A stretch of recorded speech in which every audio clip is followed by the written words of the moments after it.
prefer the Birmingham accent. Okay, so what we'll do today is pretty much what we do on the other days, but there'll be slight difference maybe. We'll start with motivation and posture, obviously, and then we will have some quiet, stabilizing meditation, so-called tranquil abiding, shamat meditation. How tranquil we actually become is another matter, but at least we will become familiar with the technique to some extent, and it may be useful in slowing us down and helping us to pay attention, which will be useful for the whole of the session. After that, we will continue with our exploration of Shantideva's great text, Guide to the Bodhisattva's Way of Life. We're looking at chapter 5 on guarding alertness. And there may be, I'll probably read something before we start that, based on what I mentioned a few sessions ago. And then we'll have some discussion, those who are still here with us. So this will go till at least 8 o'clock. So you can, usually we go beyond 8 o'clock for those who are interested. Okay, so please generate a good posture, upright, if you can. Level shoulders, arms relaxed by the side of the body, a little bit away from the body. Make sure the posture is well grounded so that your feet, legs are in good contact with the cushion, chair, or if you're sitting on a chair, both soles of your feet should be on the ground. That would be the best. Don't cross your legs in the ordinary way that people do when they're sitting on a chair. That's not good. Not so useful. If you have a medical condition with your back, then of course, do what is appropriate. Have a support. Make sure your back feels supported with sufficient cushions.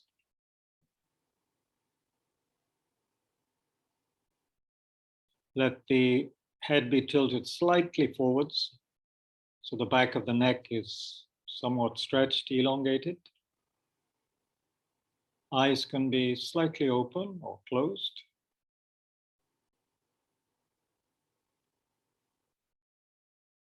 Check for tension in the muscles of the face, shoulders. So especially around the eyes, around the jaw, the mouth, let that be somewhat, soft like we see in the more beautiful artwork, Buddha statues or paintings. There's a sense of inner relaxation, almost like a half smile is appearing on the face due to the relaxation. Sense of inner balance and ease.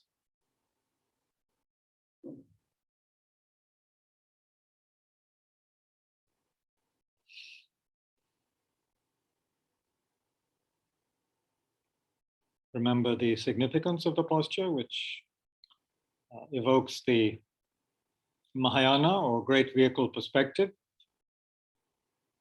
So the upright back symbolizes or represents a sense of steadiness, a sense of dignity, strength. The front of the body, which is the more vulnerable part of the body, that is, however, open, exposed. So we are, as one teacher has put it, we are working on dissolving anything that acts as a barrier between ourselves and others. So this is a kind of open-hearted attitude, which is also embodied in action. In other words, we're willing to work with the world and do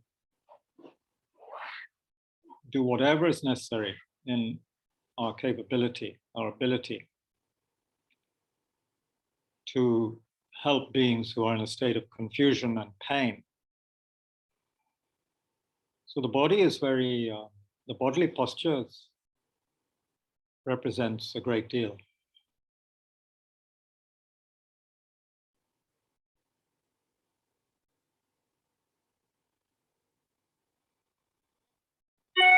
The upright posture, again, you see, we need tremendous kind of healthy confidence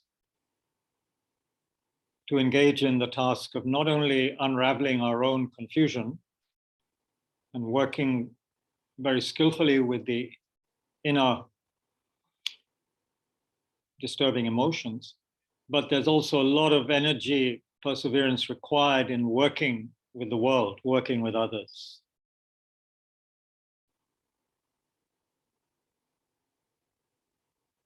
And before we can even benefit others, often there is that need to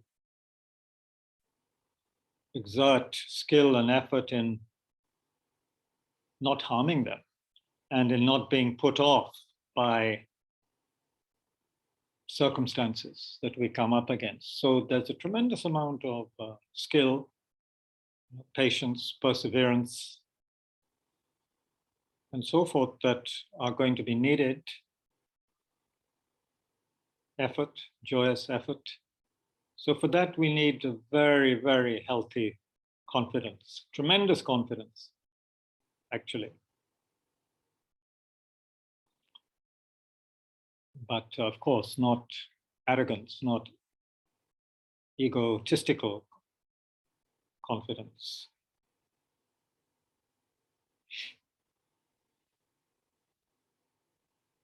Bring the attention to, if you haven't already, to the sensation of the body as it sits on the chair or cushion, actual contact between your body and those surfaces, so that we can be fully here and now in this present moment.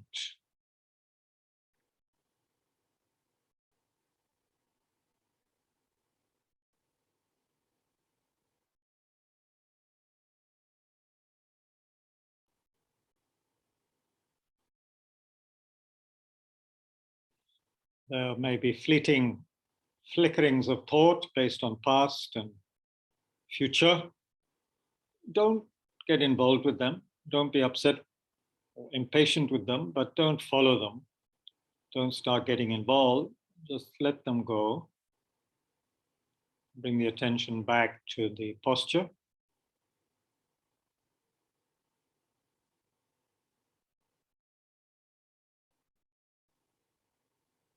We could spend a lot of time reflecting on the motivation, but let's keep that short. To be concise, if we remember the first noble truth of Lord Buddha, that is, in a sense, sufficient for us to realize that all beings, all embodied beings who are not yet awakened, or all those beings who have not yet realized the highest truth, are in a state of confusion, state of unsatisfactoriness. And as we know, when it comes to the condition of many people in this world, that is a gross understatement. Beings are having to experience horrific sufferings very often, as are the beings in the animal kingdom. And all of these beings, just like you and me, want to be happy. They don't want any suffering.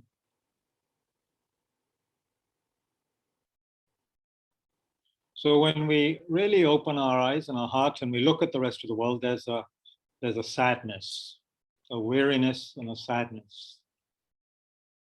Weariness of this perpetual cyclic process of disturbing emotions, karma, pain and suffering.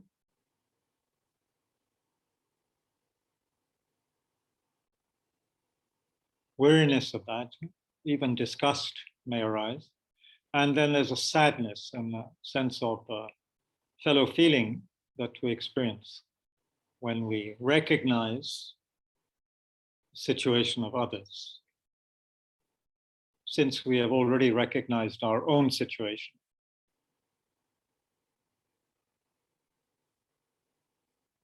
So then, in short, the motivation is through investigating together, through reflecting on this remarkable text by Shantideva and so forth, may we generate more and more insight as well as genuine care and concern for others, based on healthy respect and understanding of ourselves and our own potential.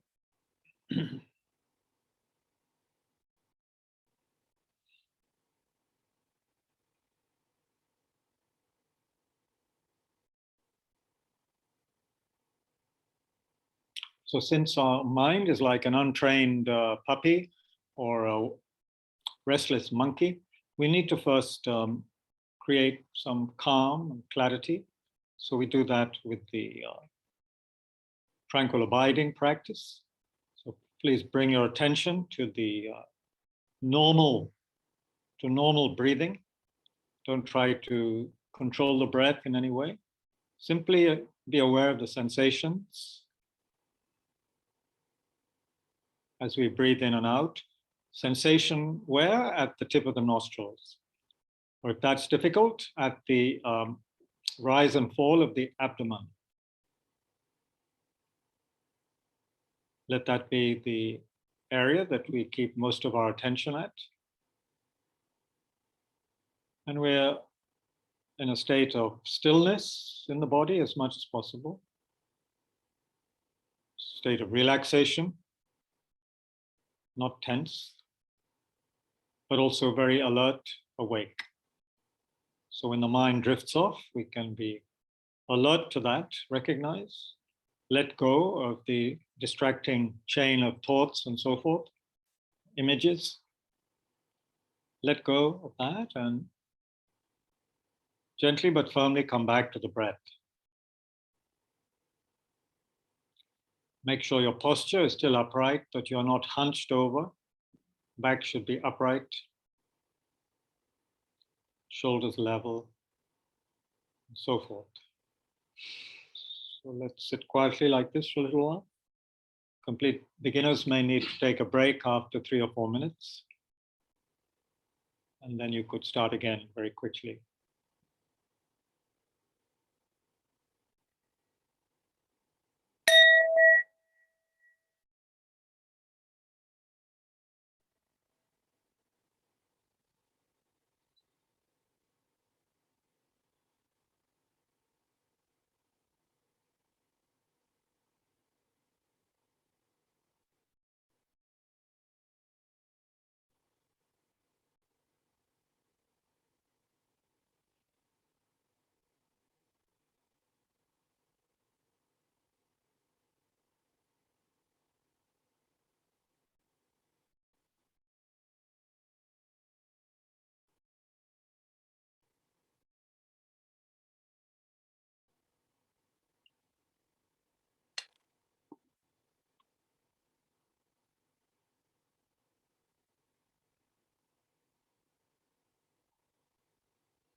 Let there be a sense of ease, relaxation, letting go with the out breath.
Okay. So before we get on to the text, and we will continue when we do so from roughly from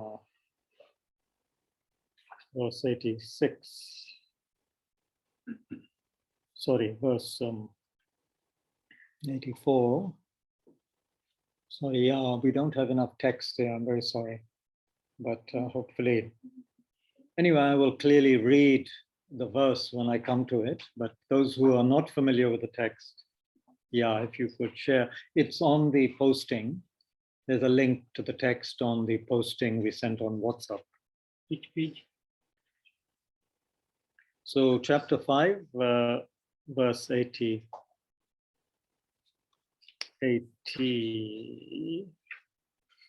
We just finished verse 82 actually, so it'll be verse 83. But I would ask, but before that, so now I've already distracted you with the verse. So if we could leave the verse for the time being, because I want to read something based on something I'd said we had discussed maybe 2 sessions ago. The overall factor which is so important of attention, proper attention, listening with the right attitude, with a kind and calm mind, and so forth.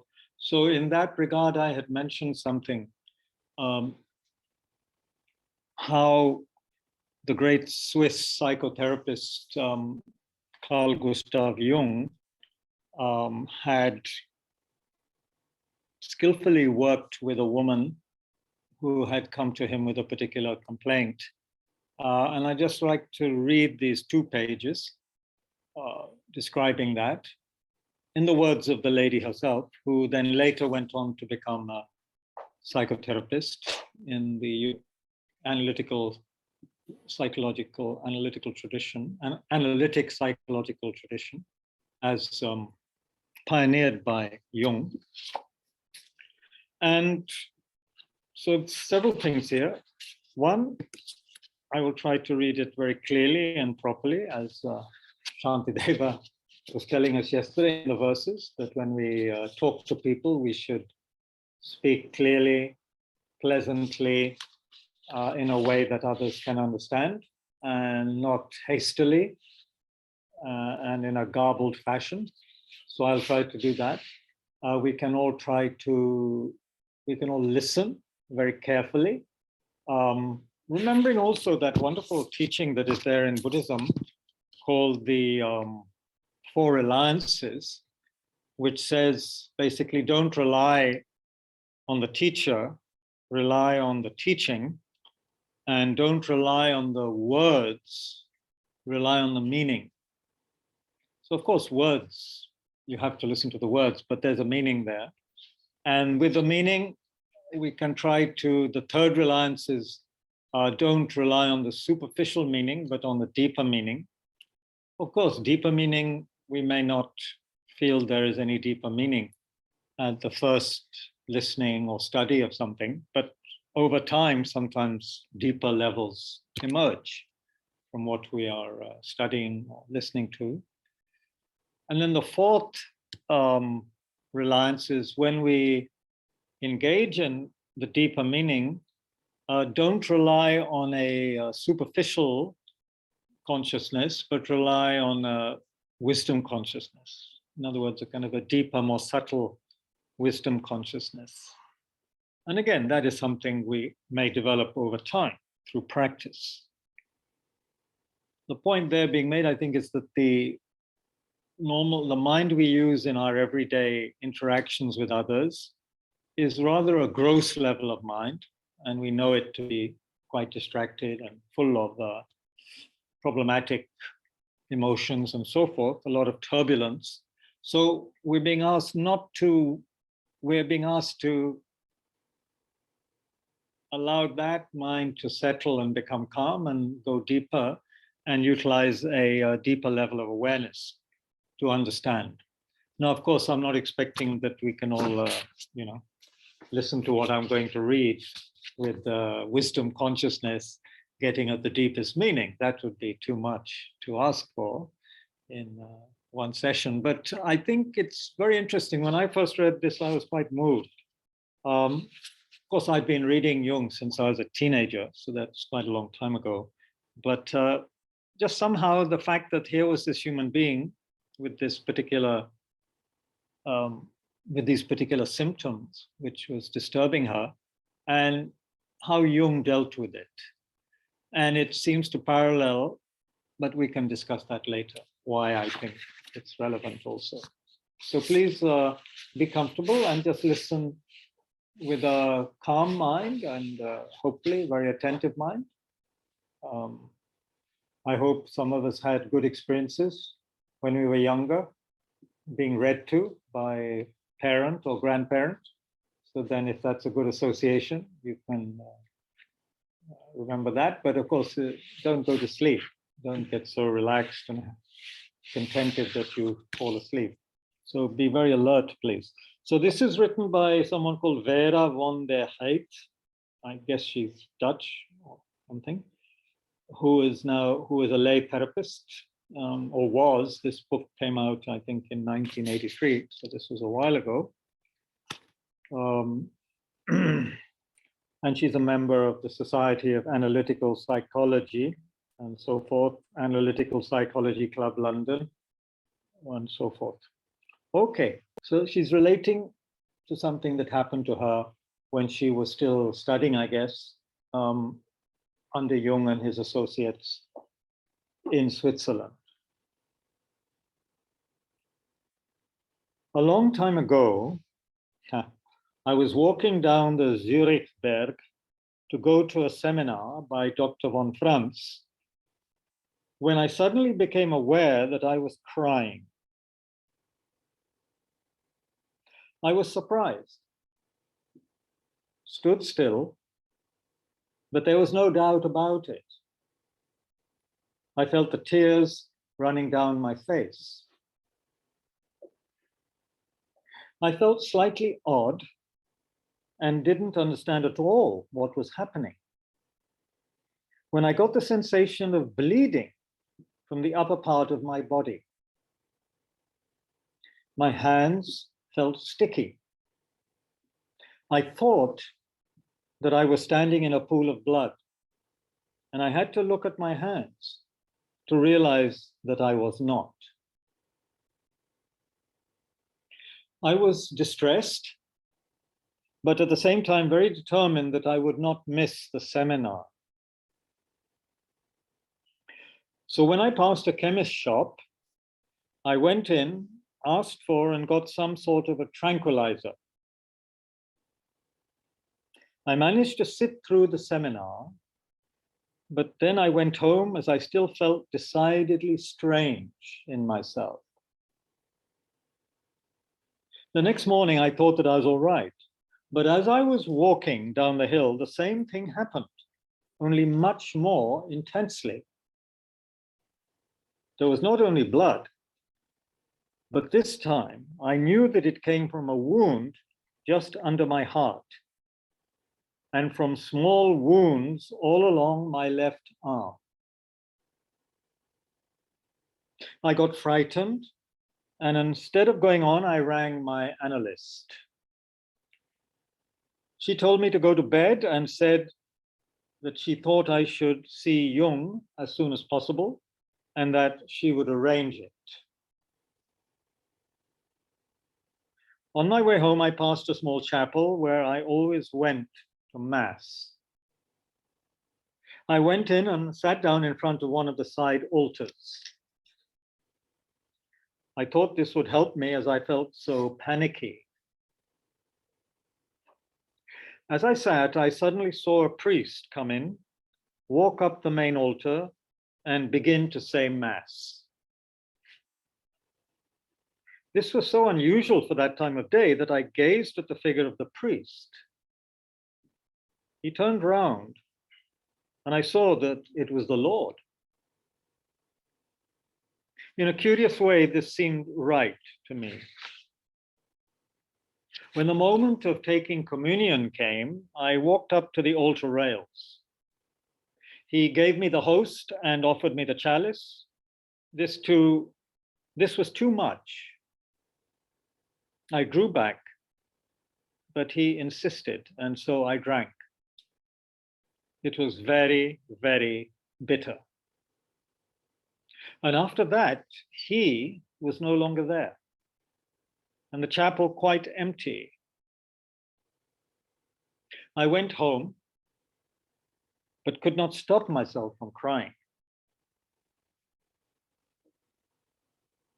In the evening, I got a message that Jung was expecting me.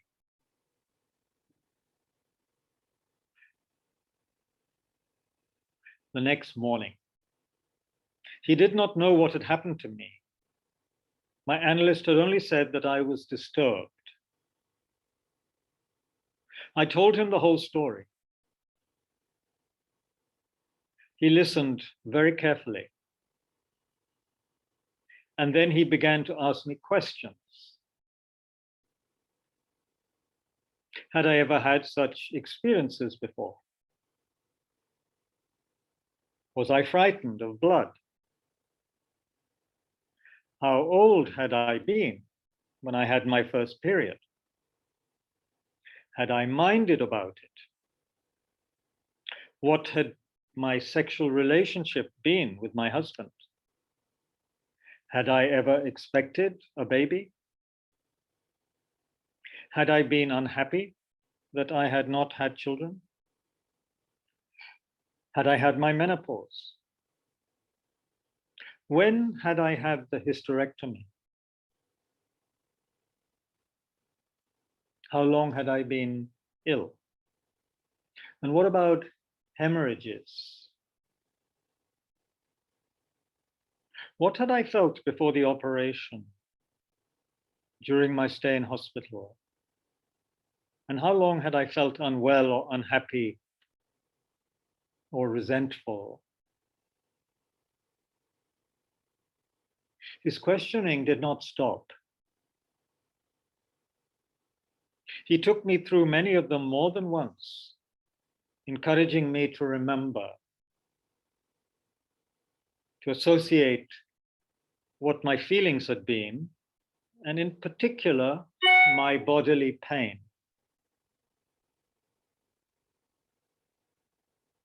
After about an hour, I knew that I was back in my body. I was no longer afraid. Indeed, I felt peaceful. We sat in silence for a bit. Then Jung got up and told me that he had to leave me. He stretched out his hand, took mine, smiled, and said, "I think that is all, isn't it?" There was no need to discuss or even mention my vision, and he knew that I knew this.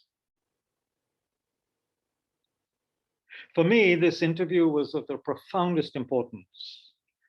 First of all, because Jung had been able to bring me down into my body and into my senses. Sensation is my superior function, but for years I had attempted to replace it by thinking. I did not want to see or hear or taste, nor be aware of my senses in any other way. But Jung, so I felt, had accepted the language of my senses and of my body.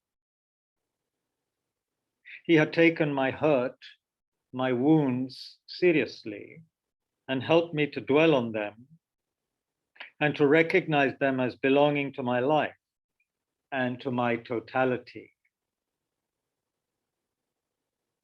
And my mystical experience, he had given supreme value by not discussing it. I felt healed in the deepest sense of the word. for the first time, I really understood that healing is a process that is a constant transformation when one is sufficiently awake to remember all the different parts of one's being. I'll repeat that last sentence. It seems rather important. For the first time, I really understood that healing is a process that is a constant transformation when one is sufficiently awake to remember all the different parts of one's being.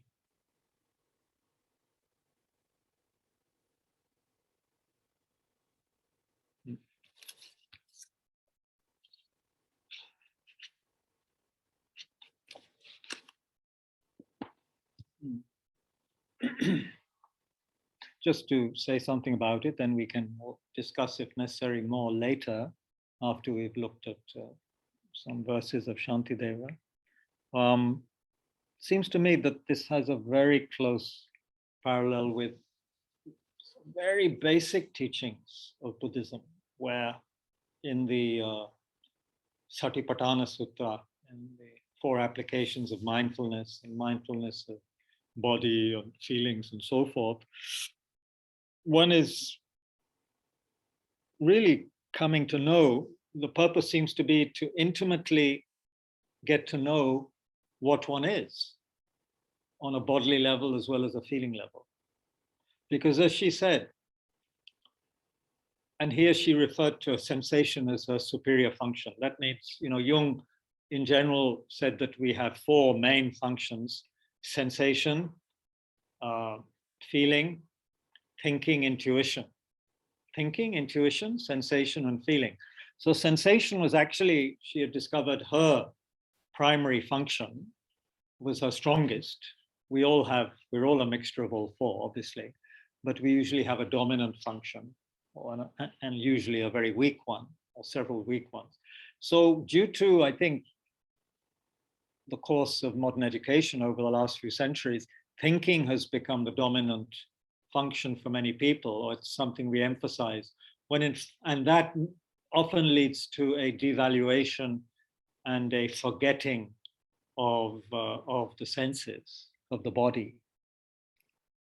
And of course, some people have the wrong idea, I think also partly due to the way we have approached Christianity and the way Christianity has been taught also, that somehow the body is bad.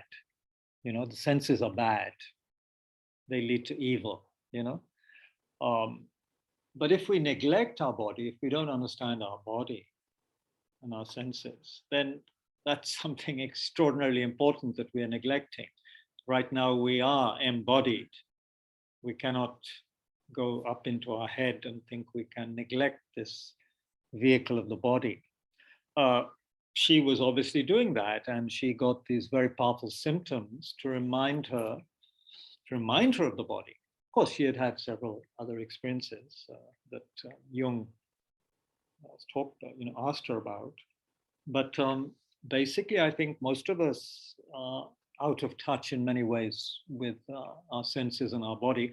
And after all, Lord Buddha taught this as a basic meditation. So he must have realized that this is something we all need as a basic practice to understand what is this body? What are the feelings? To be in touch with them. And transformation comes through that, but we have to acknowledge them first, not pretend they're not there or regard them with aversion as something bad or lower. Yeah. Anyway, there's a lot of good material in what Jung has to say. And for those who are interested in East-West psychotherapy and so forth, and the links and the differences, Jung is an important figure to study. But I felt that was useful because it was a kind of analytical meditation, really, between Jung and the lady. In analytical meditation, we investigate, don't we? We check. As some of you know who studied Nalanda tradition Buddhism, as preserved by the Tibetans, meditation isn't just calming the mind, making it still or without thought. That is one aspect, of course. But the other aspect is to analyze, investigate, reflect very deeply about this life, about cause and effect, about suffering, about death and impermanence, and so forth. Okay, we can discuss more later, unless someone has something they really want to say now, and that's also okay. And we can come back to Shantideva. Shantideva is not going anywhere. Hopefully this text will be famous for many centuries. Yeah, this is a very Nalanda tradition. Yes, let us hope it lasts forever. I have just came from the 10-day course at Tushita. Where? Oh, from 10-day course? Yeah, completed just 6 to 15. Very good. Very good, very good. Was it useful for you? Yeah, it was a good environment. I got stabilizing meditation very well, but not analytical. Analytical, yeah, it can be tricky because, yeah, part of us also coming from a busy place like Delhi, when we go for meditation, we on the hill line. Yeah, cool. It was very, very yes, with good experience. Eating light food and light food. You didn't get hungry in the evening. Yeah, you did not. I was not getting hungry. On the fruit I can survive even. Good, good, good. There was 108 students, nationalities, mostly from Israel and US. Israel have a lot. Israel is completely. Yeah, they need a lot of meditation for things. Yeah, yeah. Actually, a few years ago, Indian people were outnumbering everyone at the Tushita courses for a few years, which was very unusual because in the beginning, 20, 30 years ago, hardly any Indian students. Then 4, 5, 6, 7, 8 years ago or something, then Indian students outnumbered. They were the highest percentage. Now maybe going down again. Whatever. Good. I'm glad you did that. But anyway, part of us wants quiet, and we don't want to think. We just want to let go and the mind to become, almost semi-sleep actually is what we want sometimes because we're so fed up with noise and talking and that. But of course, meditation, analytical meditation is very important to get our thinking straight and to get certain processes working properly in our mind. Can be very, very, very powerful. Because let's face it, the example I like to give is that say you don't like somebody, you have many reasons not to like somebody. Just working with your breath awareness will make you feel calm and clear for a little while. But then when you have to get up and go and interact with that person again, it is doubtful how much transformation will have happened in the mind just through having done the breath awareness meditation. It will keep you from anger maybe during the meditation. But when you meet that person again and they start behaving in the way that you really dislike, I don't know how calm the mind can stay. But with analytical meditation, we can begin to really understand why that person behaves that way. One can transform the way we think about that person, the way what the perspective we have on that person due to the teachings. For example, that all beings are suffering, they are suffering from the delusions, they are a slave of their afflictive emotions, they also want to be happy like me, but they're actually creating the cause for suffering. All of these things, if we analyze and think about properly, it can help us actually change our attitude towards a person in a way that just watching the breath cannot. But watching the breath and being aware of that and stabilizing the mind is very important because it can then act as a good basis for analytical meditation. The mind has become a little bit calm, clear, focused. Yeah. Okay. Verse 84.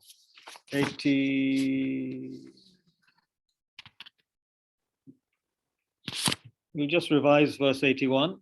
In fact, we'll do a little test to see how awake people are and how much they remember from yesterday, from 24 hours ago, when we looked at this. Yeah, you may well smile, Jugi. I may well be asking you.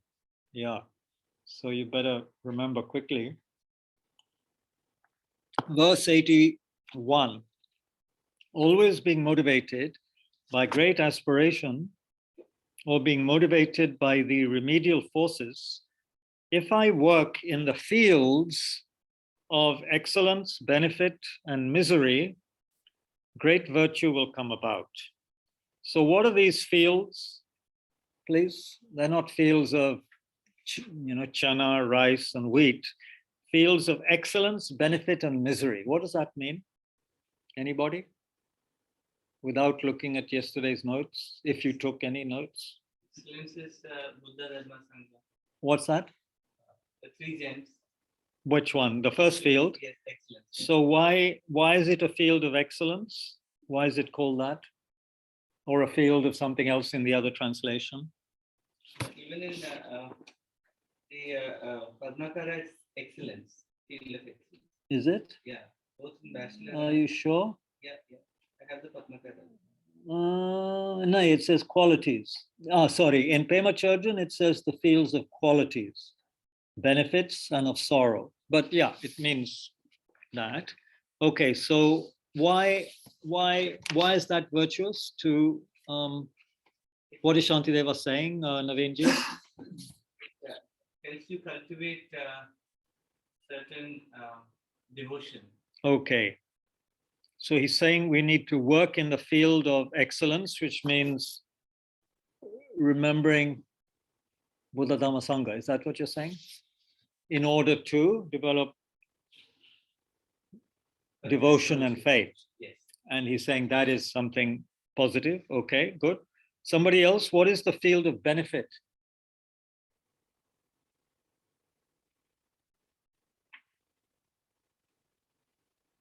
Elaine, what's the field of benefit? Kabirji, the field of benefit are the people who benefit you, like teachers, parents, good friends of the Sangha members, maybe. Right. Yeah. So, and what does he mean by saying if I work in that field? If I work in the field of benefit, what does it mean? You've identified the people who are involved, the actors, the players, but what's happening? What are we being asked to do? Maybe. Not maybe. Okay. Oh, no, maybe it's okay as well. Gives they, you some leeway. They, they impart knowledge and help which we could build our faith on, and devotion. Maybe no. Sorry, that's not quite what it means here. If I work, what does it mean to work in the field of benefit from the side of the person who is trying to develop Bodhichitta? They're saying, if I work in the field of excellence, it means being devoted to Buddha Dhamma Sangha. They're the field of excellence. As far as teachers, parents, and people who have helped me are concerned, how do I work in that field? Maybe reward them. I mean, not reward them, but kind of, what do you say?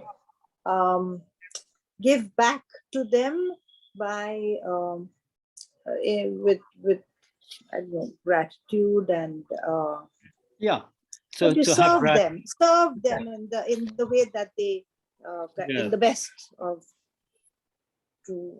Oh dear. Yes. Serve them. Yeah, that would I say. Gratitude, appreciation, and then act accordingly. If one feels gratitude and appreciation for people, then naturally we act in a compassionate. Compassion is more coming in the next field. Next one. Could somebody talk about the field of misery or sorrow? What does that mean? What does it mean to work in the field of misery or sorrow?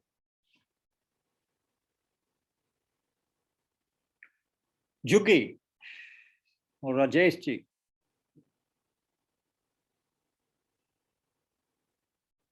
Or Nitya, or Nivita, or Namita? Come on, all you. Kabirji, it's the beings that are suffering, that are not happy, that are in suffering. So what about them? I don't know what about them, but that's the field. That's the field. Yeah. So what would one do in such a field? If one came across a field of suffering people, what Working would one with do? compassion. Yeah. One wouldn't take the tractor to such a field. One would work with compassion. Is that what you were going to say, sir? Yeah. So the field of misery or sorrow, this is a vast field, of course. It's actually everybody is in that field pretty much.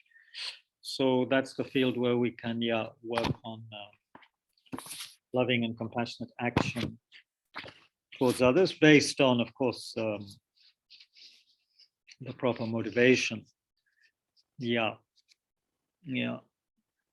Okay.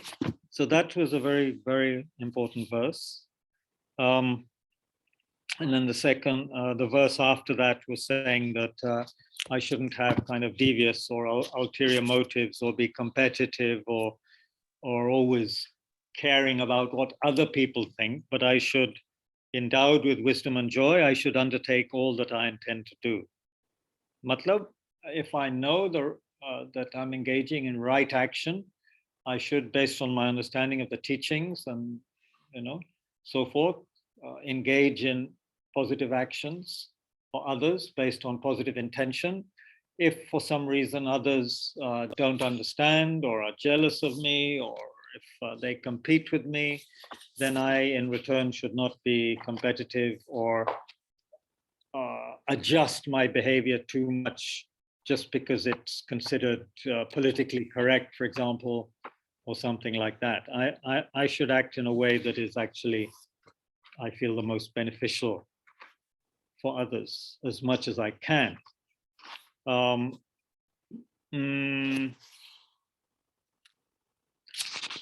Chodron had mentioned, commenting on that verse, that we won't fall into the trap of comparing ourselves with others all the time. Because if we compare ourselves with others, we might find others who are not at all interested in the spiritual path, have a very worldly outlook on life. Their way of behaving and acting and responding to situations might be very, very different from ours, or where we feel we should be going, Their track could be quite different. So if we're always trying to compare ourselves with what they are doing and saying, because they may be family, they may be our good friends from childhood or school, college, but the way they're behaving, we realize it's not that beneficial, and it certainly may not be in alignment with the Bodhisattva ideal, with the Mahayana ideal, right? So then if we keep on comparing, we will suffer. And of course, if there are people who are engaging in the spiritual path very well, and we become competitive towards them and want to outshine them or prove that we are as good or better, that is, of course, also a big problem.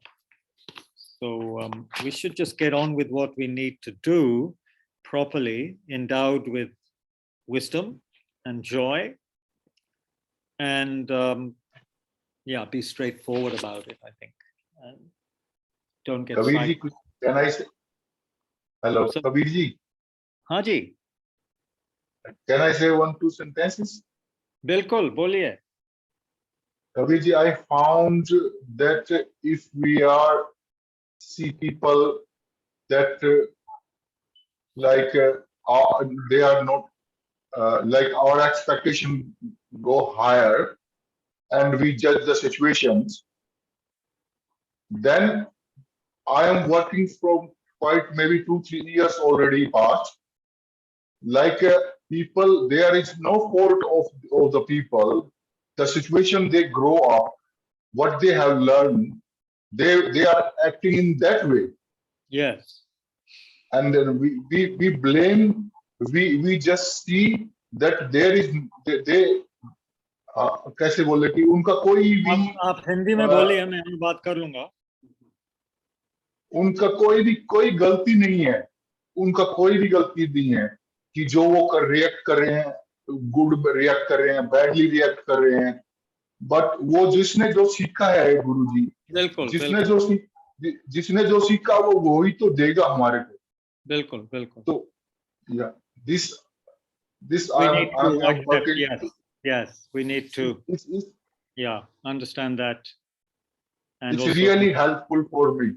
yeah, good. So Rajesh ji is saying that we need to understand that people are brought up in a certain way, conditioned in a certain way, which is so powerful that of course they're going to behave in certain ways, in a particular way, which may be quite different from what the Buddha says or what I want to do now. So we should understand that and not be overly critical of them. And I suppose, Rajesh ji, we should actually be quite kind to them and feel, gentle and compassionate towards them, right? Because they don't know any better right now.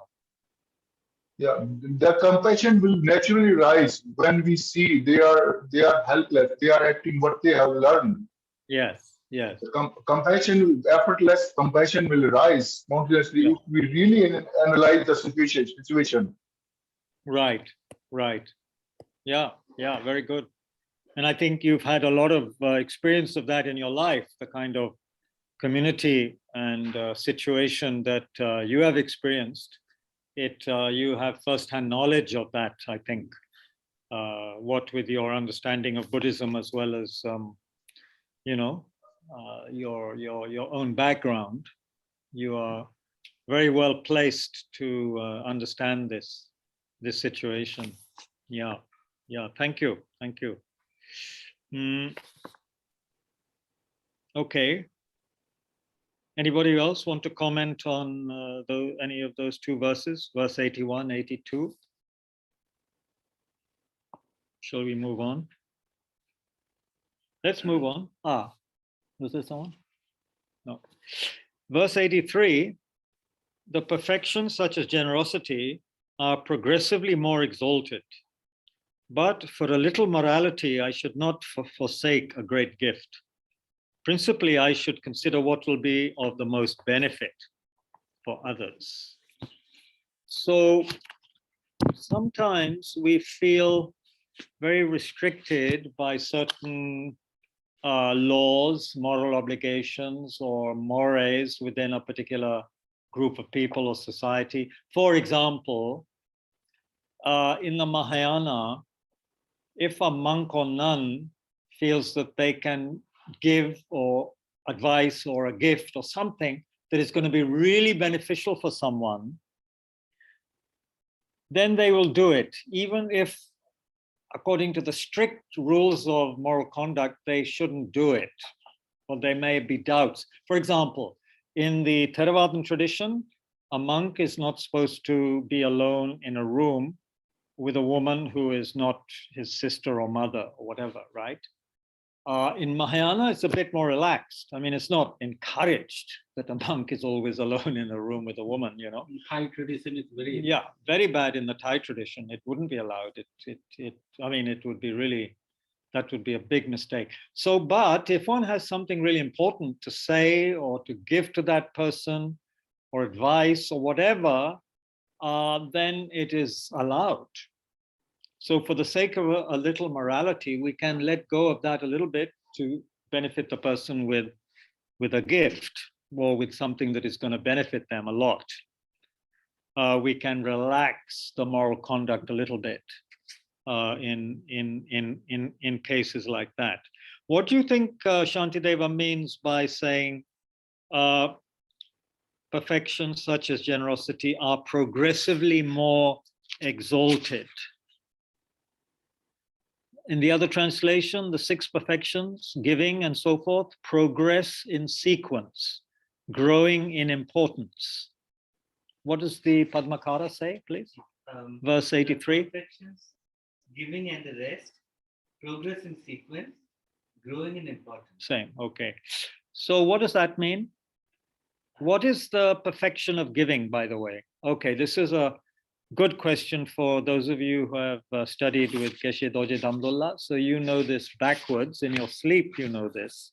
So you can tell me. Minotiji, what is the, you've done the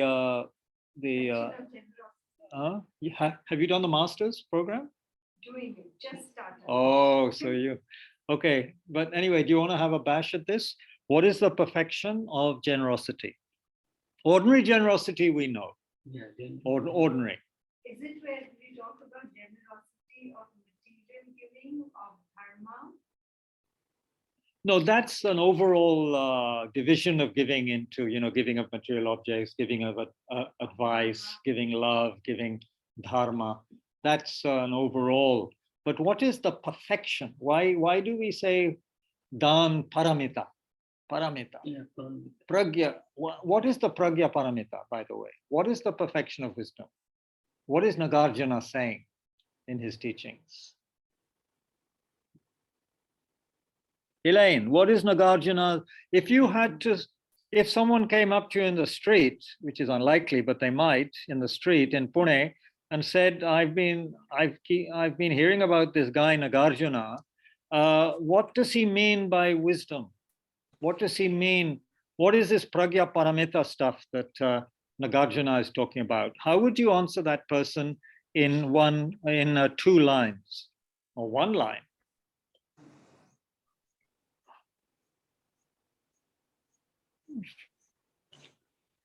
Yeah, we're not in a hurry here, but you don't have all the day. Kabir, I mean, I don't know if I started spouting stuff like, that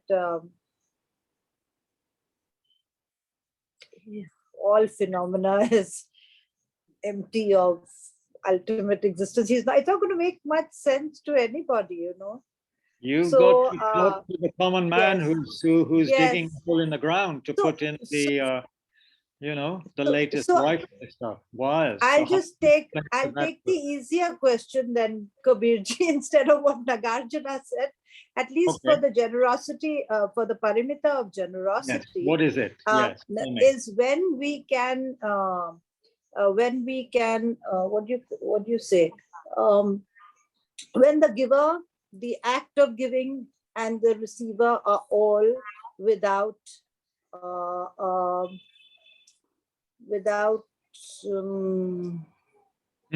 difficult, isn't it? A self where the giver is, where they are all empty of true or ultimate existence. All of them. I know. Now, in layman's terms, Elaine.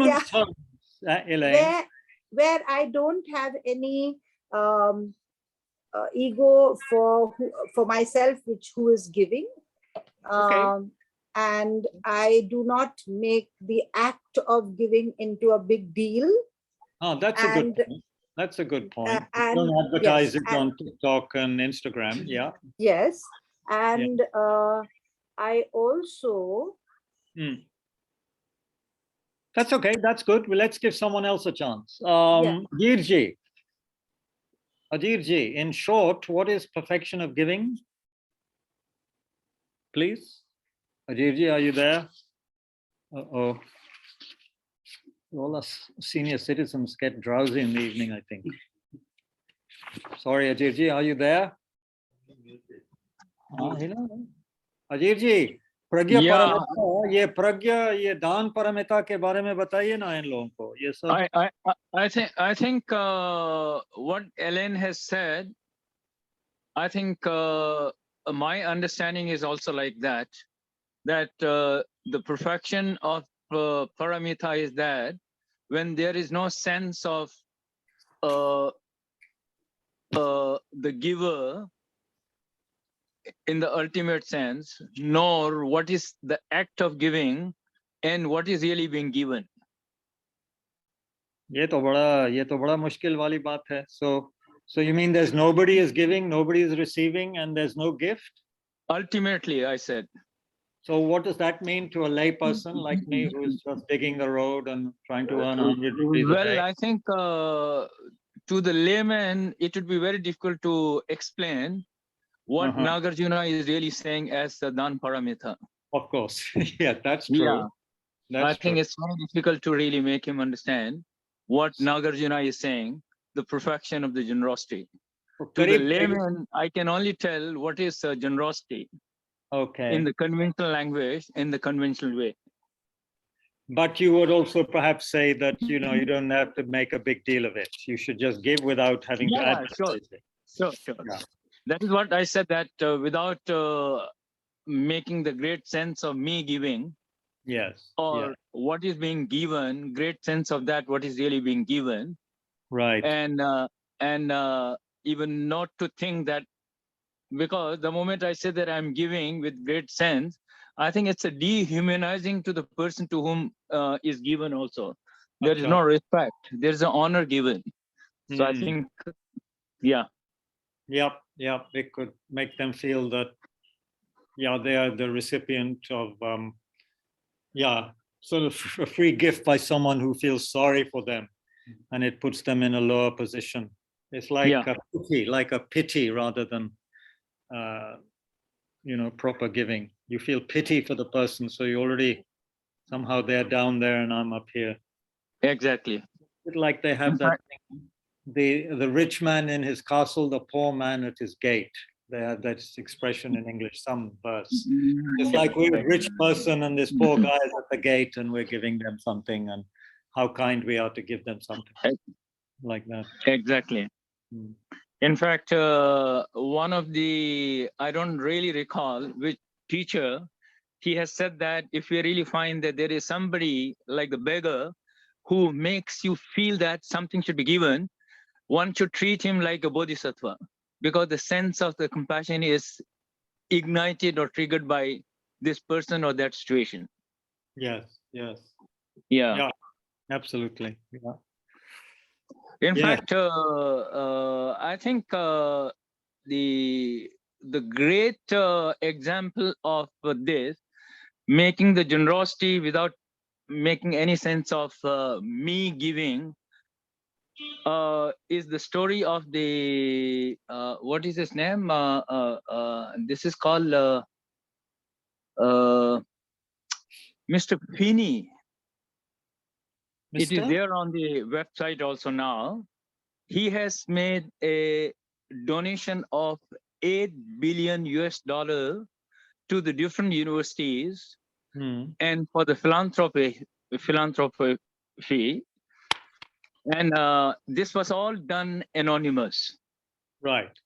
And once the people came to know, the journalist asked, how is it that you have distributed all your wealth? Because he used to live in a very humble way. And his reply was really tremendous. He said that dead body doesn't have the bag to carry with. Sorry, dead what? Dead corpse or dead body doesn't have the bag to carry with. The bag. Oh, okay. Yeah. Yes, so which essentially means that he is not going to carry his wealth when he is going to die. Right. Yeah. I think to university like Cornell, he has given 800 million.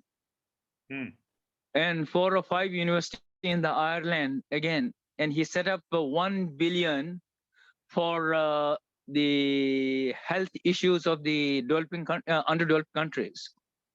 So I would really put it that he's the person who has shown the generosity without that sense of me giving. Yeah, my only complaint is he hasn't given it to Tushita or other Dharma centers, So can, yeah, maybe I think he needs to see the board of Tushita somewhere. He may give. Yeah, very good. Thank you. Anybody else want to comment on that verse? Progress in sequence, growing in importance. It also means the 6 perfections, they start with giving, don't they?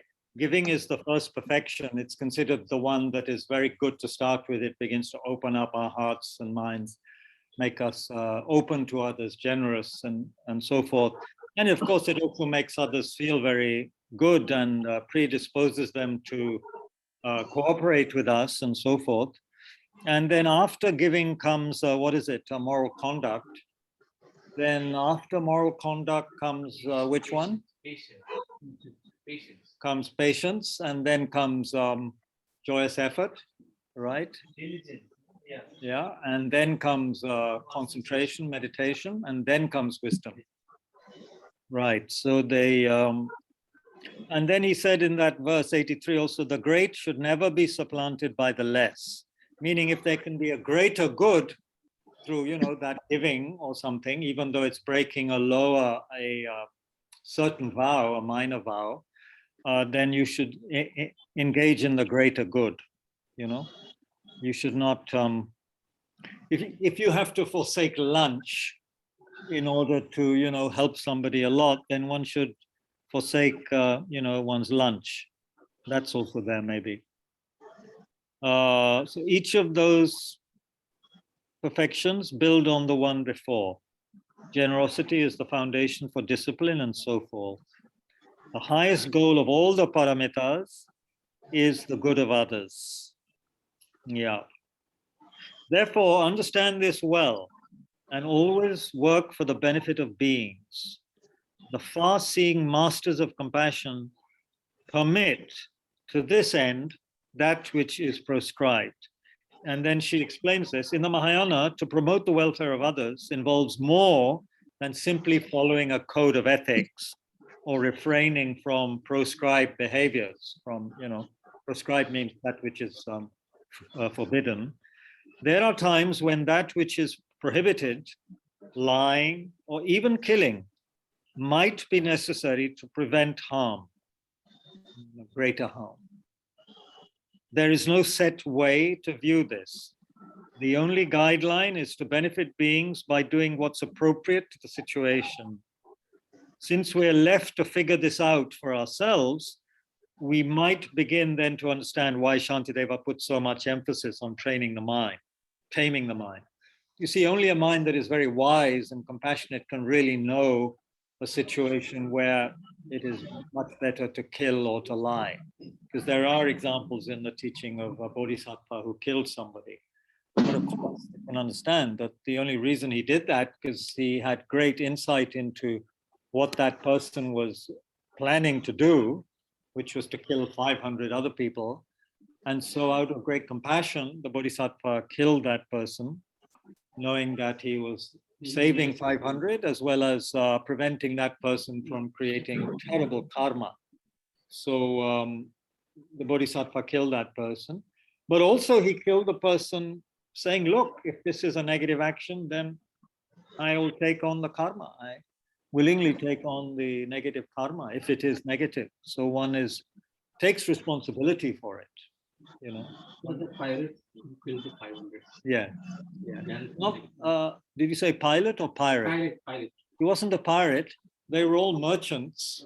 And he knew that one of the merchants was going to kill the others and grab, you know, steal their wealth. So he killed them. There may be another story of a pirate, but I can't remember that one. Lecton was telling that. Acha, okay. So like that, even killing, you know, if your guru, who is a very exalted being and benefits a lot of people, is in danger of catching dengue or some other disease because there are mosquitoes around, then you might be forgiven for trying your best to get rid of the mosquitoes. But if you just cannot, then you might have to kill some mosquitoes to save your guru from getting really sick and dying. If you know, but of course, then you have to say, look, this is my motivation, but if there is any negative karma here, I accept, and one engages in maybe some purification practice as well. Or if, you know, the only way to save your wife and children or, you know, whoever from a murderer who's come in with an axe or a gun into your house at night and is not just wanting to steal something, but is obviously in a state where they want to harm or even kill your wife or children, then what do? You know, if you're an expert, you know, martial arts person, you can maybe disable them and not have to kill them. But if you have to kill them, what would you do? You would maybe kill them, and not happily. If you kill them with anger and hatred, then of course very negative karma. But if you kill them without that kind of mind, then it's kind of a mixed karma. And if one kills them out of great compassion, it could be something else again, not so harmful at all, perhaps. So like that. But we need to tame our mind, and so that we know what we're doing and don't pretend to be people who know more than we know, and to start going around killing people, thinking that we are, saving others from, or, stealing from the rich and giving to the poor. Maybe we go around doing that, thinking that would be a very good thing to do. Maybe that wouldn't be so great.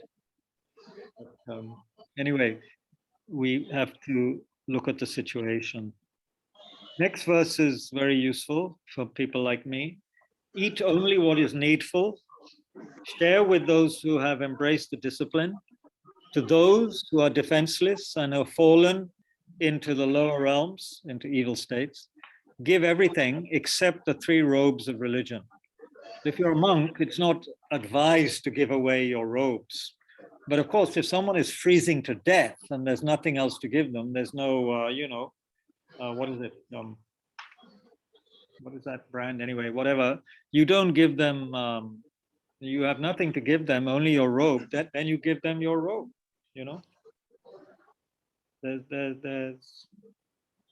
But it's not recommended, if possible, to give away one's monks' or nuns' robes. Perhaps because they are considered kind of sacred and they shouldn't be just used for a lesser purpose, in a sense. I don't know. Like the Haji? 3 robes. There's a lower robe that we wear. Do you remember? I used to wear. And then there's the upper shirt, and then there's the Zen, and then there's another robe we use for special occasions. The outer yellow robe in the Mahayana tradition. So we have 2 robes in the Tibetan tradition that are more maroon, and then a yellow one on the outside. Yeah, I think that's what it means, those 3 robes. Kabirji, there's a robe that has patches on it. What is that? Yeah, there are 2 robes which has patches, and they are just used on special occasions when one is in the confession ceremony, or one of them is also used a lot if one is engaging in a ceremony where other monks are being ordained. So then one wears actually. There must be something that the patches denote. Maybe the poverty of. Beautifully related in Thich Nhat Hanh's book, White Cloud. It said that the Buddha took his monks up on the hill above Rajgir. I don't know if you've been to Rajgir. It's very beautiful. And if you go up there, you can imagine in the Buddha's days. Now, of course, there's a munitions factory to the north of that hill. There's a defense factory. In those days, there would just have been rice fields. So rice fields have a pattern, right? If you look from a height. And so that's a good idea. Also, the idea is that monks should not have brand new clothes from, United Colors of Benetton. They should have rags which have been left behind by people and stitched together. Poor man's clothes. They're not supposed to be looking very, very good. Now, of course, it's different. We have to look good for people. And so to wear good, fresh, clean robes is also a very good thing. But in those days, the Buddha said, you get different patches of cloth and you sew them together to make your robes, like that. So to emphasize what is there in the Christian tradition, yeah? Poverty, chastity, obedience. So yeah, one shouldn't be... White robes also used. White robes. White robe. That is used by usually people in our tradition who are not monks. Then they wear a white lower robe. Huh? I took the rose for 8%. It's last day. So they use the white. At Tushita? Yeah. Really? I took the bow. I see. I never heard them doing that before. Yeah. Who? 8% were donating. Donating. white robes. Do you mean kata? Oh, that's the scarf. That's the scarf. Yeah, yeah. Okay, so eat what is needful. Yeah. There's some people I know who are very, very fit and healthy, and they eat once a day, maximum twice a day. It seems as though if we're careful and restrained, we don't need to eat 3 or 4 or 5 times a day.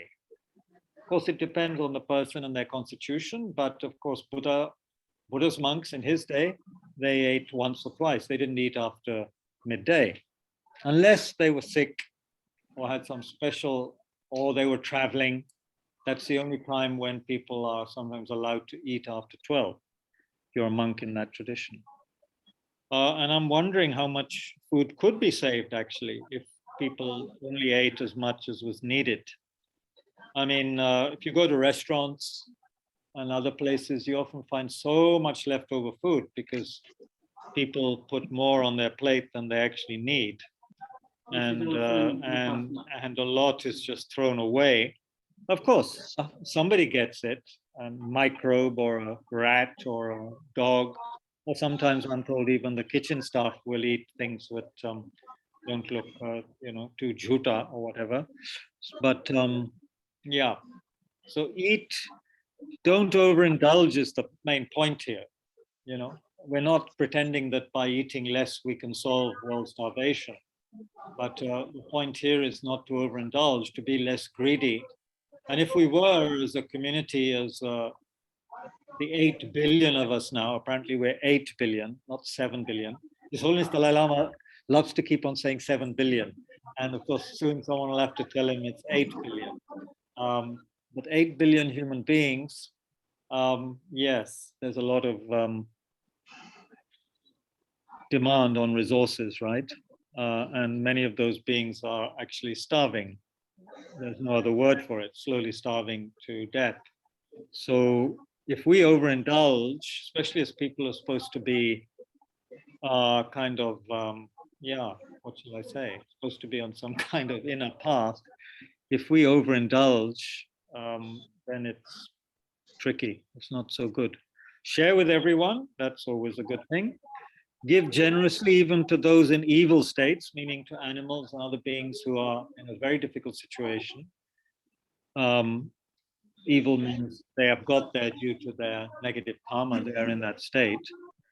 Most of us find it easy to feel kindly towards defenseless people, but not towards those who intentionally cause harm.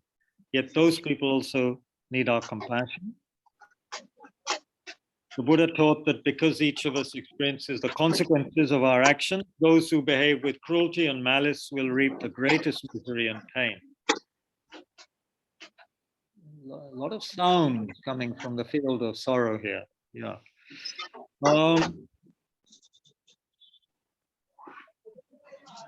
Another way, Shantideva says to give freely, even to those who hurt others.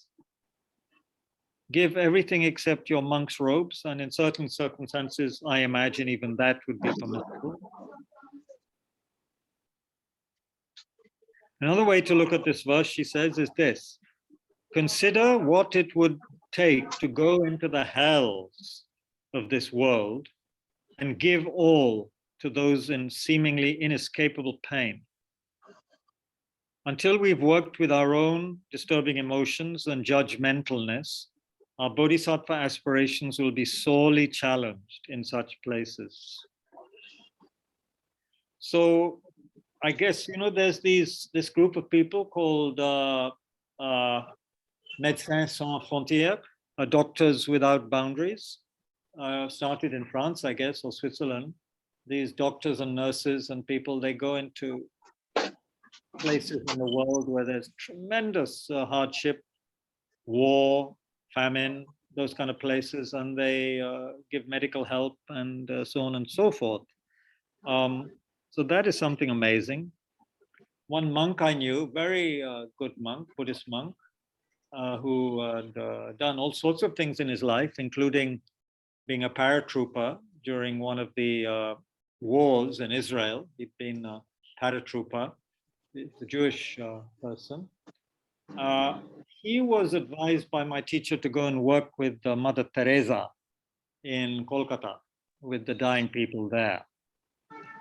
As you know, she worked with the dying. Her sisters worked with the dying.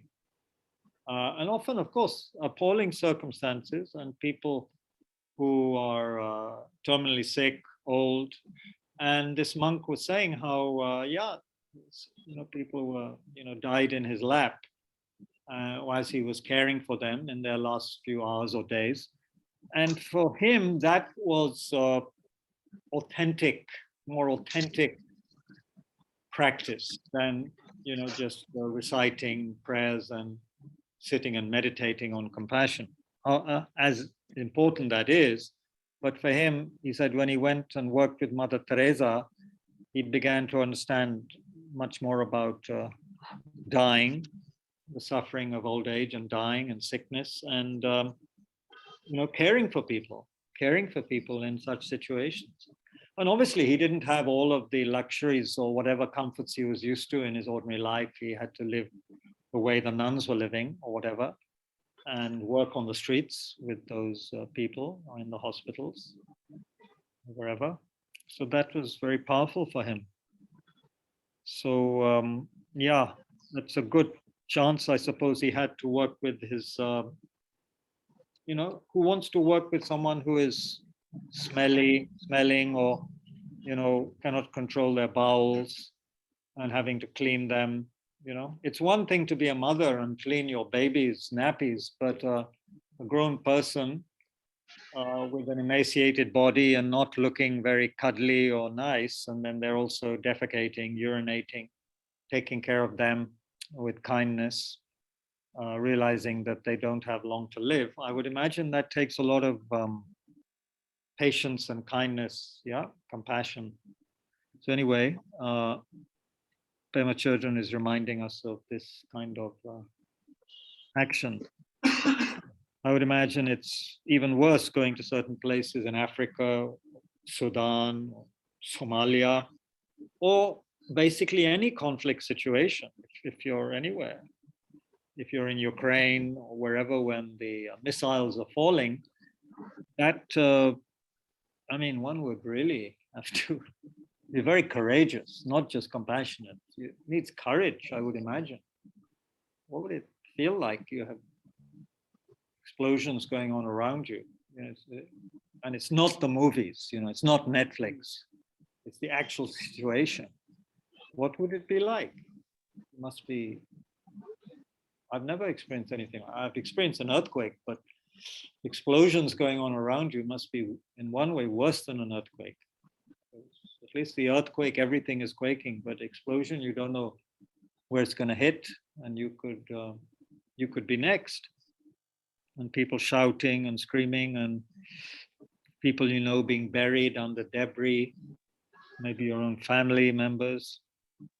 So to be able to work, to give your time, your love, your whatever you have to give to others in those circumstances, that must be really, that's the real challenge, no? And there are stories, of course, from Buddha's previous lifetimes, it is said, to inspire us about how in different guises he helped others, also not just as a human either, but as an animal, helped other animals in very difficult situations, as a bodhisattva, manifesting as an animal or bird, like that. And then there's, of course, that amazing story of the prince giving his body to the tigress, the starving tigress. That's very movingly described in the Sutra of Golden Light. Very, very moving chapter. How he does it very courageously, and also after analysis that this body, he says, which I've cherished for so many lifetimes, in the end it only betrays me and becomes a haven for worms and so forth. It's better that I give it up in order to, to benefit beings. And he realizes that will be the cause of something which is far more beneficial also. He'll be able to benefit people far more due to the consequences of such giving. Yeah. Okay, thank you. Thank you for coming. Thank you. Take care. Yeah, yeah. Where are we? 7 minutes past 8. The body, verse 86, apt to practice sacred teaching, should not be harmed in trivial pursuits. If this advice is kept, the wishes of all beings will swiftly and completely be attained. What does Bachelor say? This body, which is being used for the sacred dharma, should not be harmed for only slight benefit. So by behaving in this way, the wishes of all beings will be quickly fulfilled. Yeah, I mean, we like to do heroic things, yeah, and in this world, people do all sorts of things, dangerous things, to get a thrill or some entertainment or to get a medal. And whereas we shouldn't be too judgmental about that, Shantideva seems to be saying that it's better I use this body just for the dharma, you know, and shouldn't. Perhaps he also means things like I shouldn't do unnecessary fasting and so forth, which could be harmful for my body without some great purpose to it. Why should I, you know, engage in those kind of things? What's the commentary here? We'll stop on this verse and just discuss. The body shouldn't be harmed by trivial pursuits. We should take good care of it so we can continue to benefit beings for a long time. Of course, traditionally there are various rituals and things that are done in various religions or practices that are harmful to the body. And Shantideva was saying it's not necessarily much benefit from them. So better not to engage in that, better to just use the body to benefit others, you know. Yeah, thank you. Thank you. So like that.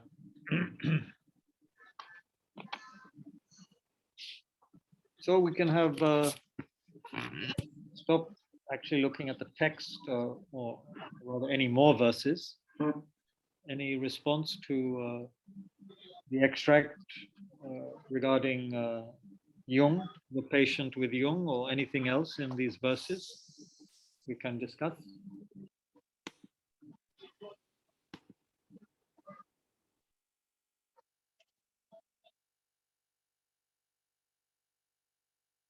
Jugi had mentioned about giving, that the receiver is anyway getting that.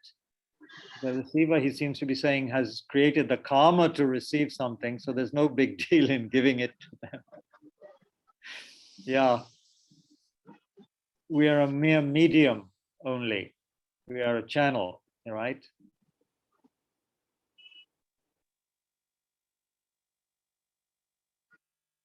Yes, you can come to Tushita for an analytical meditation. Yeah, we do some analytical meditation now in the mornings. And yeah, we should have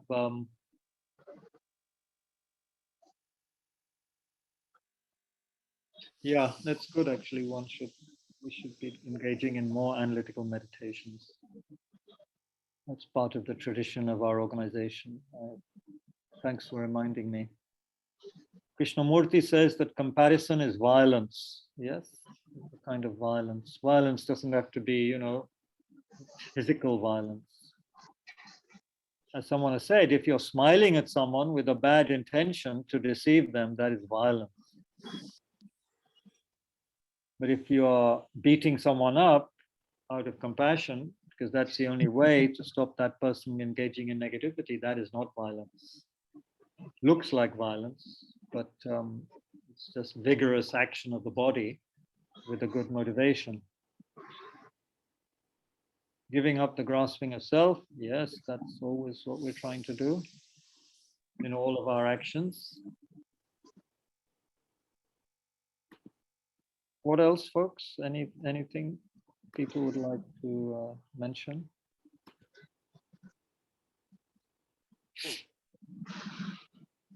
A lot of N's: Naveen, Nitya, Nivita, Namita.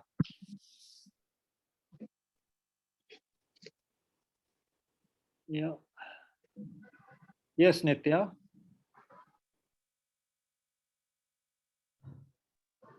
Yes. Unmute yourself. Yeah, hello. I was wondering how in the book, the extract you read out from Jung, how an analytical meditation would help the lady who was suffering because her deepest experience was through the sensory body. So why was using the mind an effective approach to this? That's a good question. I think it's a good approach because some people might have got really fascinated by her vision in the church and started talking about that. Jung, through his experience, his wisdom, understood that this lady's problems originated with experiences she had had with her body, right? Which had not yet been digested by her, was still a hurt, still a wound for her. So since neither, the lady wasn't telepathic, and maybe neither Jung was, he couldn't just, relate to her on a non-verbal level. He had to ask her questions. But her questions were all related, it seems, to her body and her experience of her body, without shame, asking her, who asked ladies about their periods and about their hysterectomies? But he directly asked her because he realized that was the problem. That was part of the problem for her. So he unashamedly and obviously in his gentle, calm, wise way, and of course we don't have a video of this event. We cannot, and we weren't there. So, and we are not that lady. So we don't know what effect Jung had on her as a person. It's very important, isn't it? The person in front of you. We speak about body language, but that's just one aspect of it. But his whole being, he's a wise person, it seems, who has dedicated his life to understanding the mind and emotions, and interaction with the body, and so forth. So when you have someone like that in front of you who is asking you questions, obviously it's going to have a different effect from some other person just rolling out a list of questions, some researcher, let's say, So I think and as she said, she honored her spiritual experience by not asking about it, because in a sense it's very sacred. That shouldn't be touched with words. And maybe he realized that that wasn't what she needed at that point. Feeling the blood, the stickiness of blood, Jung realized this has its roots in some bodily experience, whatever. Anyway, but still a good question. But I think it shows how we shouldn't put down the mind, the thinking aspect of the mind. If it's used creatively and intelligently with insight and compassion, then it's a very powerful instrument. But if it's just used in a way that is simply just curiosity or worse, or some other competitive, just comparative way, then it may not be so useful. So it was just the process of asking questions that she found deeply healing, right? There was nothing in between. No, I doubt that. It was the presence of this person. It was the attention of this person. He does refer to that.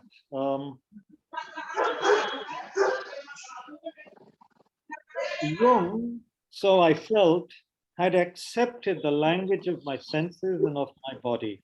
He had taken my hurt, my wounds seriously, and helped me to dwell on them and to recognize them as belonging to my life and to my totality. And, we sat in silence for a bit. He stretched out his hand, took mine, smiled, and said, I think that's all. So,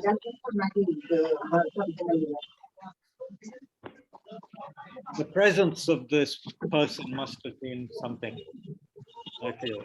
just as we feel it in the presence of great teachers, felt it in the presence of certain Buddhist teachers. And I imagine one could feel that. No, no, ये तो शांत पढ़ते शायद. हाँ. हाँ, मोटा ही. I may have to mute you, Ajirji. There's a lot of sounds coming from your end. Okay. What was I going to say? So yes, there's. You were talking about in the presence of great teachers, sometimes Yes. just You know, their even presence. I was going to say, even we might remember experiences from childhood when we were greatly comforted by being in the presence of a parent or grandparent. They didn't have to say anything. Often they did, of course, but you know, so it depends on the person and who you're with and what your connection is with them. And if they happen to be a very wise and kind and mature, intelligent person, then that could just their presence could be very healing, don't you think? That's what I would say. Yeah. And who knows if Jung was using any gestures or whether just with his inquisitive eyes, with the spectacles on, he was just simply listening to her. There are videos of Jung in interviews, so you get a feeling for the man. There's some very good interviews with John Freeman, who was actually also the High Commissioner of Great Britain in England in the 60s. My mother actually worked with John Freeman in the High Commission in Delhi. So there's very good interviews with John Freeman and Jung from around 1961 or something like that. So then you get a feeling for this guy. And I would imagine, plus also this lady Vera, she's obviously someone who had faith in that whole process. She was studying that. Jung was the head honcho, you know, he was the head guy. So it's like one of us going to meet Dalai Lamaji or something, you know. So she was moved and very, must have felt some deep gratitude for being in the presence of the person himself, you know, who was the source of a lot of the wisdom she was studying. So there's many factors combined, and maybe Jung had a great sense of timing and so forth, and tone of voice, who knows. I would imagine he had matured into a very unusually good psychotherapist by that time. What do you think? Thank you. Thank you. Good question. Thank you. Anybody else? I have to leave. Sorry. That's okay. Yeah.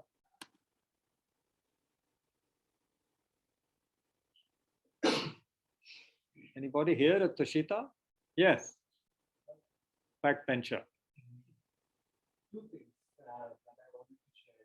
I may stop you so I can repeat it for the people on screen after every 2 or 3 sentences, because then I forget also what you. So there is a saying in Tamil, which my mother has said to me while I was a child. So for the perfection of giving, what she would say is, when you give something from your right hand, your left hand shouldn't move. Should? Your left hand shouldn't move. Okay, so here your name again? Anant. Huh? Anant. Anant's mother would tell, your mother, right? Would tell him in a Tamil language when he was young that when you give with your right hand, your left hand should not know about it. Mm-hmm. That was how the perfection in giving was explained to me. Mm-hmm. And also this question which was asked by Nitya just now, I feel there are times when we seek sympathy and there are times when we are seeking empathy. Okay, so Anant is saying there are times in relation to Nitya's question, there are times when we seek sympathy and there are times when we seek empathy. So could you explain? Like how I always think of it is like, if there's a child who has fallen from a bicycle and hurt his knee, and when he runs and comes back home, the first response is always to put on a bandage. And that is how I see as sympathizing. But if that is happening again and again, if it happens the second time, happens the third time, then probably there is something, maybe we need to wear a knee guard, or maybe we need to improve our area where we cycle. And that is what I think of as empathy. So the first reaction sometimes is what we're seeking for is sympathy. Just someone should be there to hear something. Probably what Jung did, like just be there as someone who understands and accepts that lady's problem exists. Yeah, let me translate. I doubt you could hear it. So there's sympathy and empathy. So for example, if a child falls off a bicycle and comes home and the parent puts on a bandage, that's like the initial reaction to that situation. That's what the child needs immediately. So that's a kind of sympathy. But if the child keeps on falling off a bicycle, then another response, a deeper response, which I'm taking to be empathy, would be to make sure the child wears knee guards, or to have some other, what was the other thing that could help? Yes, to cycle in different places. Or that to encourage the child to cycle in a different place where falling over wouldn't create such a wound or something like that. That would be more empathy. So Anand feels that in the example I read, that Jung was perhaps there just offering what she needed at the time immediately, was someone to listen to her and to offer sympathy. Is that what you're saying? There was no empathy there? Yes. So I think if he had asked more personal questions, and well, he did. He asked. As well. He asked very personal questions. Those questions were more on her as someone trying to reach out to her rather than trying to solve a problem. I think there's always a difference when we ask questions because we want to connect or sympathize. But there are certain types of questions when you ask when you're trying to solve the problem. I don't think so that Jung was trying to solve the problem rather than just understand what she's doing. Maybe he was someone very wise and he didn't have ambition, but from what she says, it solved her problem. Yes, at that time, that's what she wanted. I wonder if that problem had come back again and again, I wonder if she might have mentioned it or said that it worked only temporarily. But I don't know, I just get the feeling that she felt understood and cared for or whatever, and that bringing it up into consciousness, which is a very Jungian thing, to bring what is unconscious conscious, and that solves it. Even as children, when parents give space for children to feel sadness, anger, hatred, when they cultivate that space, and once they've cultivated that space, the children realize that, okay, I have a grasp on this. And maybe deep down the subconscious minds are able to solve on its own. Sounds like that's what happened for her, because if I read the last few lines again, I felt healed in the deepest sense of the word. For the first time, I really understood that healing is a process that is a constant transformation when one is sufficiently awake to remember all the different parts of one's being. And it seems like he got her at least started on that process. Yeah. I'm sure different people need different approaches, and it will depend a lot on the skill and compassion of the therapist and so forth, the depth of the wound or hurt of the person. What's her name, and what's the name of this book? This book is called In the Wake of Jung. I don't know if this is from 1986 is the reprint. It is, it's actually articles from a publication called Harvest, which was the, I don't know if it's still going, which was the journal of the Analytical Psychology Club in London, or whatever. And the person was, Ira von der Heid. But it's called In the Wake of Jung, a selection from Harvest, edited Okay, by thanks. Molly Tubby, and it has a very interesting photograph on the front. There's the great horse that is chalk horse, which is engraved on, which is in a hillside actually between London and Oxford, and this aeroplane. It's just an interesting picture on the front. Anyway, so yeah, that's something. That's the good thing about amassing books. And then, you know, you can dip into books that you haven't looked at for decades, and you find all these gems. So then you think it was worthwhile to buy the books, not just worthwhile to have plates and cooking pots and so forth. And the books seem to last longer. Some plates get chipped and then you throw them away. But if a book gets dog-eared, you can just mend it or have it rebound. Anyway, yeah. Anything else, or we'll stop? Otherwise, there is a danger for just becoming not idle gossip, but you know what I mean? It can go on like an all-night Indian classical concert. And, I don't think I am well enough versed in the parampara to do that. But anything else from people here? You want to bring up? We can't hear your audio very well. It's very quiet. Is it? Oh. No, Anushri wanted to say something, but her audio is not. Gosh, she's far away in South India, that's why. Okay, Anushri, speak properly. No, can't hear you at all. I had sent you a input, like what I was wondering about, like yesterday. You sent me what?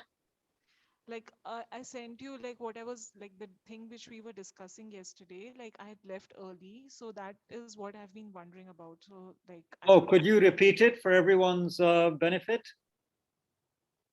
So you can hear me, right? Oh no, maybe I should repeat it. It'll take you too long, and people won't hear it. So Anushri had sent me a message yesterday because she had to leave. It's a voice message.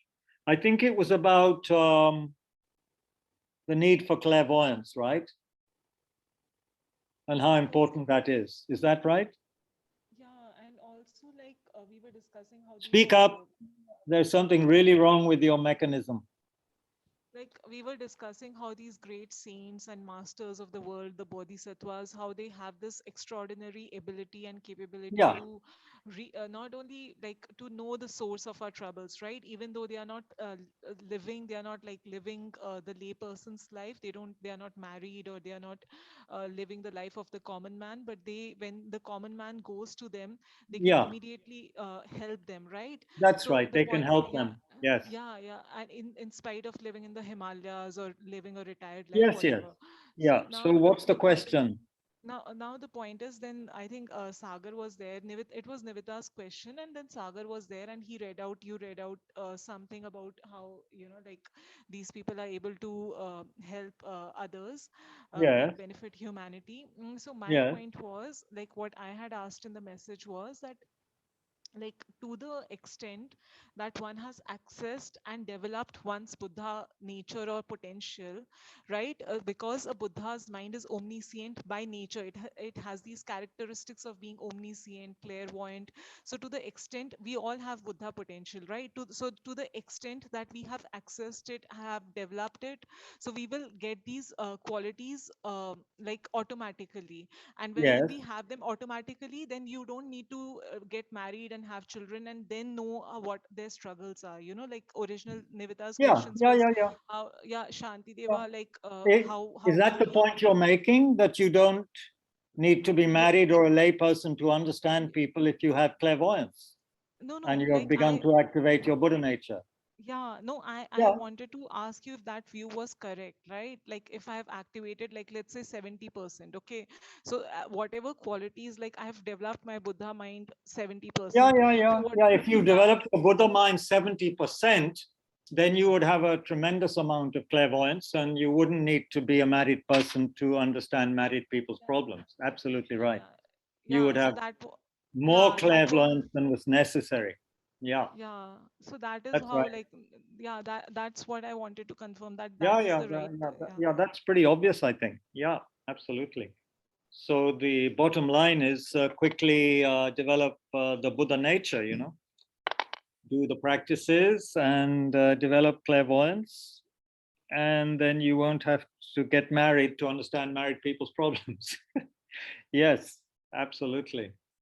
Yeah, save a whole lot of bother. Great compassion also, I think, Kabirji. Compassion, as if you have Great 70% Buddha compassion. nature, 70% Yeah. Buddha nature, I think you'd have quite a lot of compassion. Yes, absolutely. As in that the great compassion is probably what is helping them to be able to see clearly our problems. That and wouldn't be quite help correct. us.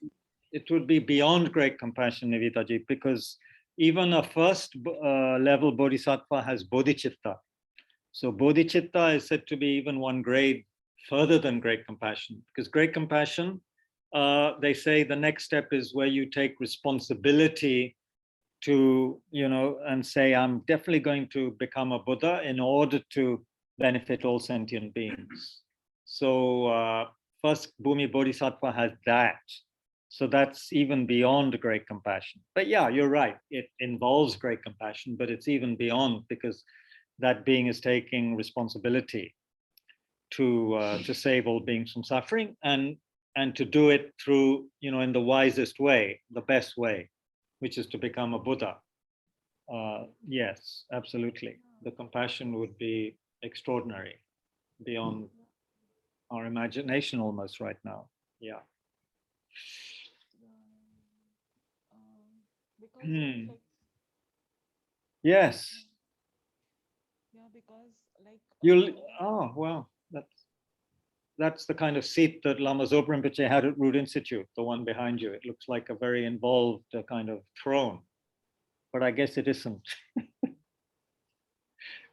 Right. Okay. Just What the else? Bedford. Right. Namita, Nitya, Rajeshji, anything else? I'm game. I've had my dinner. My aunt's in Himachal, so there's no call for dinner for me. Yeah, but you folks might be hungry. So can I just say something? Nothing? Okay, we'll stop there. Let's dedicate with some verses from Shantideva himself, as we have been doing. So thank you everyone for their patience. It's been more than 2 hours. So we again got our money's worth today. So from the dedication chapter of Shantideva, there's some beautiful verses there. Chapter 10 of his text. May the frightened, so as a result of us sincerely engaging in this exploration together and everything, all the effort we made to come here or to join the session, whatever, may the frightened cease to be afraid, and those bound be freed. May the powerless find power, and may people think of benefiting one another. That seems such an amazing line, so simple and so powerful. May those who find themselves in trackless, fearful wildernesses, the children, the aged, the unprotected, those stupefied and the insane, be guarded by beneficent celestials. May the blind see forms, may the deaf hear sounds. Just as it was with Maya Devi, may pregnant women give birth without any pain. May the naked find clothing, the hungry find food. May the thirsty find water and delicious drinks. May the poor find wealth, may those weak with sorrow find joy. May the forlorn find new hope, constant happiness and prosperity. May all who are sick and ill quickly be freed from their illness. and may every disease in the world never occur again. May those who have little splendor come to be endowed with majesty, and may those whose bodies are worn with toil find magnificent and noble forms.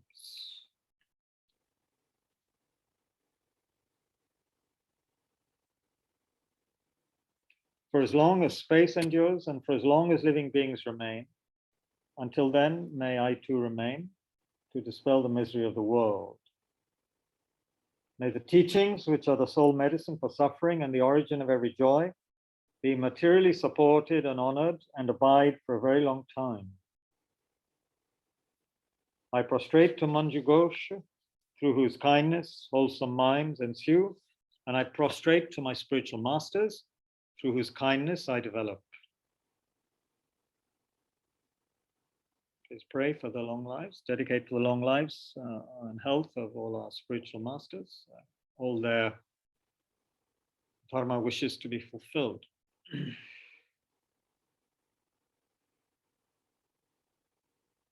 And for us never to be separated from authentic teachings and teachers, and for our lives to be supremely meaningful for others.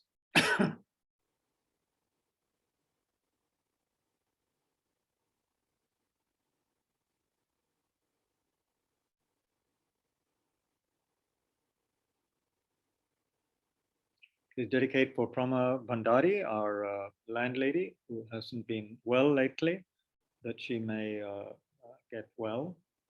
For Vishad's auntie, Vimla Tomar, to have a good rebirth. She passed away last week. And for all those who are sick, unwell, who have just passed away, please dedicate for them. And for the all those in the conflict zones in the world, for the conflicts to stop as soon as possible.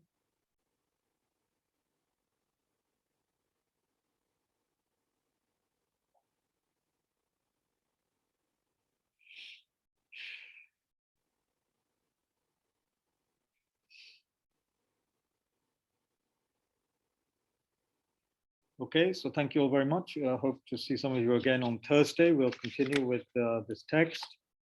And a reminder that chapters 6 and 7 will be taught probably in November by a Venerable from who goes to Tosam Ling Nunnery. Venerable Jamyang will teach the patience and joyous effort chapters from Shantideva. Good night.